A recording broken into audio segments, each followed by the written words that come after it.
তেওঁলোকক যাক 50,000 টকা দিয়া হৈছে তো হাইকোৰ্টৰ নিৰ্দেশ আছে আমাৰ সংসদত যিখন কংগ্ৰেছে এক পাছ কৰিছিলে তাত লিখা আছে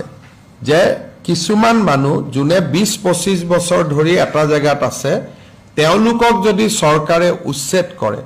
তেতিয়ালে তেওঁলোকক সাময়িকভাৱে চলিবৰ কাৰণে টকা এটা দিব লাগিব হেকাৰণে আমি যিখিনি বহুত আৰু ফৰেষ্টৰ পৰা হলে নালাগে অকল খাস মাটি হলে লাগে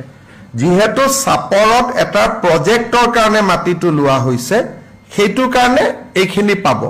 কিন্তু যদি প্ৰজেক্ট নহয় খালি উচ্ছেদ কৰিব লাগে তাত ফৰেষ্ট হ'ব বা ভিজিআৰ পিজিআৰ হিচাপে ৰাখিব তেতিয়া একো দিব নালাগে গতিকে যি ধৰণে আইন প্ৰণয়ন কৰা হৈছে চৰকাৰেতো আইন মানিব লাগিব নহয় গতিকে তো আইনত লিখা কথাখিনিয়ে চৰকাৰে মানে আৰু আমিতো এটো বিচাৰো এতিয়া আপোনালোকে খুদিব পাৰে যে পাইকানতো আমি মানুহখিনি কিমান গৰম আছিল কোল্ড ড্ৰিংকো খুৱাইছো আমি ঠাণ্ডা পানীও খুৱাইছো যদি তাত কোনোবা মানুহ পাগৰি গৈছে তাক পুলে মেডিকেলো ট্ৰিটমেন্ট দিছে গতিকে মানৱীয় কামখিনি যিমান প্ৰয়োজন হেতুটো কৰাটো কোনো এটা বেয়া কথা নহয় হেতুটো ভাল কথা